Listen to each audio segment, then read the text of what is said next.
bangun aja terus-menerus kekuatan rakyat. Dan ini suatu sejarah buat kalian yang saya tahu banyak juga ditangkap ya, di Medan banyak ditangkap. Itu suatu momentum lahirnya generasi. Kalau kalian banyak ditangkap polisi, biasanya itu adalah momentum lahirnya generasi baru. Kalau nggak ditangkap, nggak lahir. Nah, jadi ditangkap bagus. Nah, dalam konteks lahirnya sebuah generasi baru. Selalu begitu. Nah, kalian akan menjadi orang yang akan saya kira menentukan dalam 10-20 tahun ke depan. Kalau kalian merasakan bagaimana suasana bersatu dengan rakyat. Nah, pergunakan momentum ini sebaik-baiknya, turun ke basis selama-lamanya dan sekuat-kuatnya dan seluas-luasnya, bangun organisasi buruh dengan lebih kuat, kemudian bangun front bersama, dan turun kembali ke kampung-kampung, kembali membangun organisasi petani. Karena itu saat ini sedang sangat sulit ya, terjadi kekosongan-kekosongan organizer, terjadi kekosongan-kekosongan aktivis yang mau turun ke nelayan, ke buruh dan lain sebagainya. Mahasiswa diharapkan bisa melakukan itu, karena mahasiswa sebagai intelektual organik masih punya independensi, tidak menjadi bagian dari kekuatan politik yang sekarang ada, sehingga kekuatan rakyat bisa dibangun kembali. Ini peluang ya. Kalau peluang ini bisa dipergunakan, maka akan lahir sebuah tsunami gerakan besar. Tapi kalau tidak, ya kita mungkin menunggu jauh lebih lama bangsa kita bisa berubah menjadi merdeka. Seperti Soekarno selalu bilang bahwa mungkin yang paling sulit itu sebenarnya bukan melawan penjajah Belanda ya, tapi yang paling sulit itu adalah melawan bangsa sendiri. Nah, jadi kalau kita gampang saja Soekarno dan kawan-kawannya membuat kita merdeka tahun 45, tugas paling berat adalah membangun kemandirian di tengah masyarakat yang sudah merdeka itu, membangun kedaulatan karena kita belum berdaulat, dan membangun karakter bangsa Indonesia, ya, sebuah bangsa in the making. Kita masih belum sebuah bangsa, tapi sebuah bangsa dalam pembentukan ya. Kita masih saling mencurigai kita ini satu bangsa atau tidak ya. Apakah kita Indonesia? Apakah kita Barat? Apakah kita Timur Tengah? Apakah kita apa? Kita belum tahu, dan kita belum memiliki suatu dasar yang benar-benar kuat sebagai suatu bangsa. Jadi bangsa kita sedang dalam pembentukan. Nah, tugas kita adalah menuntaskan pembentukan itu. Itu yang disebut Soekarno sebagai karakter building ya. Karakter building itu akan membutuhkan waktu ratusan tahun. Nah, tugas utama kita menjadi bagian dari mendorong kemandirian ekonomi, berdaulat secara politik. Saat ini kita tidak berdaulat, saat ini kita mandiri karena semua tergantung pada asing, dan karakter kita belum terbentuk sebagai suatu bangsa yang utuh ya. Ini tugas besar yang perlu selalu kita ingat-ingat, karena ini pesan pendiri bangsa ya, bagaimana memastikan kita menjadi suatu bangsa yang sesungguhnya sebagai bangsa Indonesia. Tugas kita berat bukan hanya karena ini urusannya ekonomi, tapi ini urusan sosial ya, urusan sosial, ekonomi, dan ideologi bangsa. Kita berada dalam suatu persimpangan untuk menuju apakah kita akan jadi menjadi sebuah bangsa atau akan kita cerai berai. Dalam konteks itulah kita juga harus hati-hati dalam membangun kekuatan ini, supaya jangan menjadi suatu kekuatan yang bisa ditunggangi juga untuk kepentingan fundamentalisme. Fundamentalisme ini macam-macam, adik-adik. Ada fundamentalisme agama, ada juga fundamentalisme pasar, gitu ya. Nah, Omnibus Law ini sebenarnya fundamentalisme pasar. Tapi ada ancaman yang lain, namanya fundamentalisme agama. Agama apa saja ya, punya fundamentalisme sendiri-sendiri.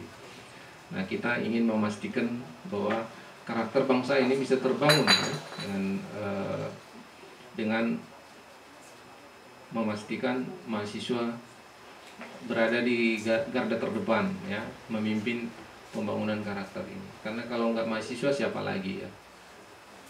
Kita serahkan tugas berat ini kepada para politisi yang saat ini sudah sibuk dengan upaya membangun kekuasaan dan kepentingan masing-masing.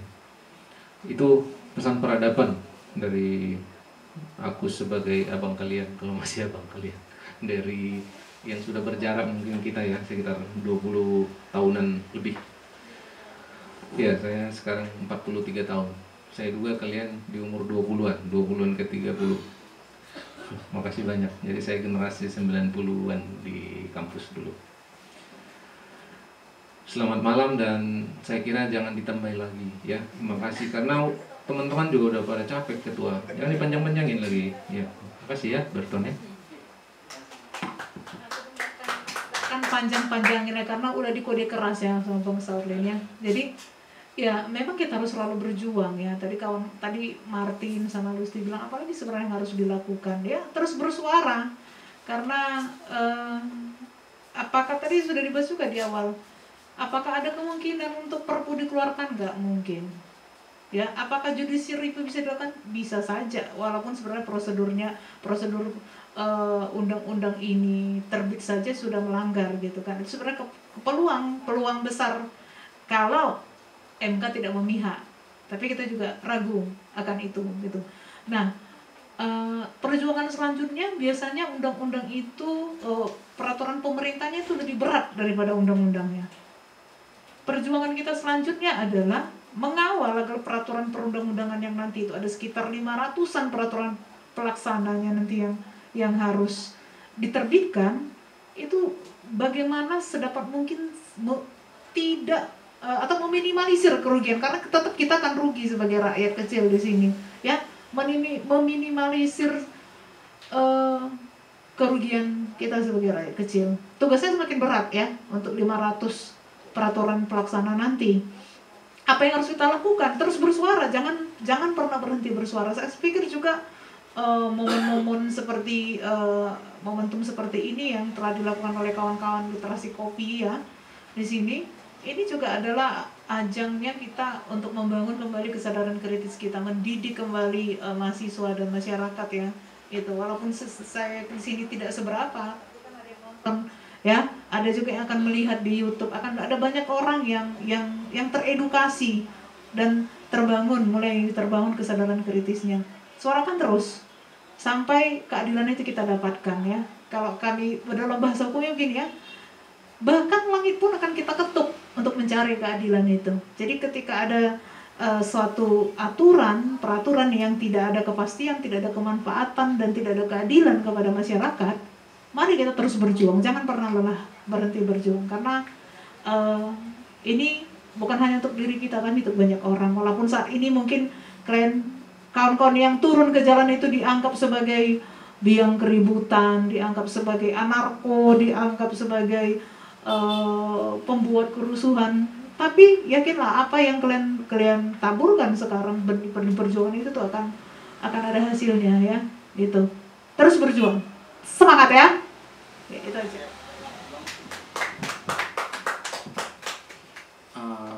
Barangkali menanggapi dari yang Kak Lus,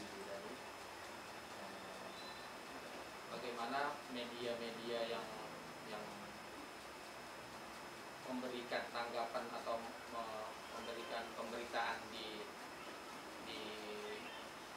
media mereka, di korannya atau di perusahaannya tidak sesuai dengan apa yang para pejuang-pejuang sini inginkan. Barangkali yang seperti itu. Barangkali kalau menurut aku sih cuma masalah komunikasi aja, Kak. Jadi belum tentu juga kawan-kawan media, kawan-kawan wartawan itu mengerti seperti apa yang kalian bahas poin per poin, apa yang kalian bahas pro itu kan mereka juga belum tentu tahu gitu. Jadi barangkali bisa jadi komunikasi kita yang tidak memberi tidak sampai ke para wartawan atau kawan-kawan media kita. Jadi apa yang mereka sampaikan di medianya ya apa yang terjadi di lapangan itu aja. Jadi latar belakang apa yang kawan-kawan perjuangkan itu nggak sampai ke kawan-kawan media, dan kawan-kawan media pun ya yang terjadi aja lah yang kita sampaikan ke rakyat gitu ya, ke jadi beritanya gitu. Tapi kalau misalnya ada komunikasi ya seperti ini sebenarnya bagus sekali. Tapi apakah kawan-kawan wartawan atau media tahu ada acara seperti ini kan barangkali nggak semua yang tahu gitu. Jadi bisa jadi kawan-kawan itu, nah gini juga Kak, di orang-orang yang di media itu nggak ini aja yang dikerjakannya gitu. Jadi ada liputan A, liputan B, liputan C, liputan D sampai liputan Z. Nah, tiba-tiba di hari H kita berdemo ada kejadian ya itulah yang disampaikan mereka gitu. Jadi masalah komunikasi sih kalau menurut aku. Kalau mereka tahu lebih dalam tentang latar belakang apa yang diperjuangkan, bisa jadi apa yang kalian perjuangkan itu bisa terberitakan dengan lebih baik dari melalui kawan-kawan dari media. Nah, itu. Oke, tanpa